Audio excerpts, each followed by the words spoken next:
Hey guys, how's it going?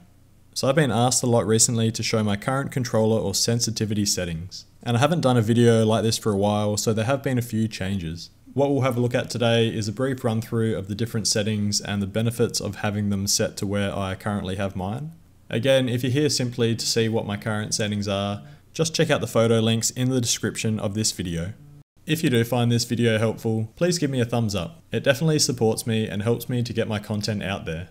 So let's get straight into it. I definitely recommend a Type B controller setup. The main difference is a more natural aim down sight mechanic. That is that you hold the trigger to aim down sights rather than having to toggle.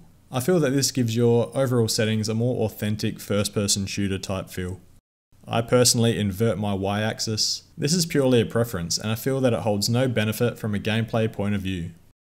Dead zones refer to the amount of joystick movement you need to initiate character or in-game movement. So higher dead zones mean your joysticks will be less responsive to input. I have my right stick dead zone set to 4, as this is the joystick that controls your aiming. Anything lower I feel is just too jumpy and sensitive for my liking. My left stick is set to 1, as there's more room for error with character movement, and you want this to feel as responsive as possible.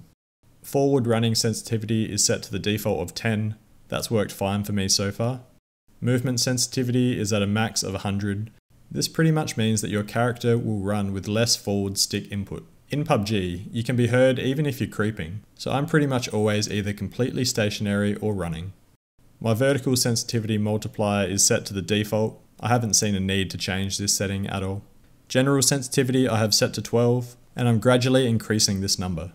Aim acceleration is something that I didn't really understand at first. But essentially, it means that if you have a higher aim acceleration, it takes less time to reach your maximum turning speed.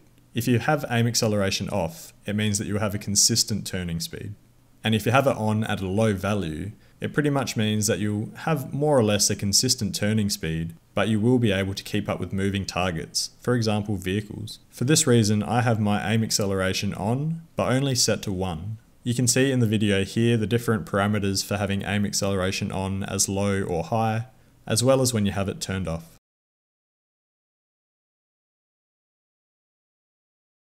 Over the shoulder aiming I have set to 7. More recently I've been gradually increasing this number as I've found it difficult at times to keep up with people at close range.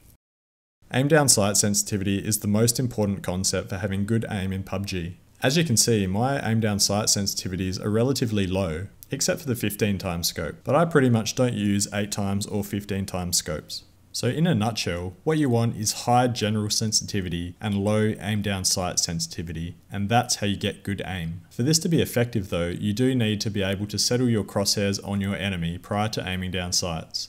That takes a bit of practice. As you can see here, there's multiple examples of me quickly snapping to opponents with high general sensitivity. But then once I'm actually firing, my crosshairs don't move too far from their target. That's due to the low aim down sight sensitivity. So that's pretty much it guys. As a recap, or if I were to choose my most important tips from this video, I would say that Type B controller setup is essential. Having aim acceleration on at a low setting is very useful for hitting moving targets, mainly vehicles. And a high general sensitivity combined with a low aim down sight sensitivity is the most important thing to have good aim in PUBG. But anyway, I hope you found this video useful. Have a great day, and I'll catch you guys in the next video.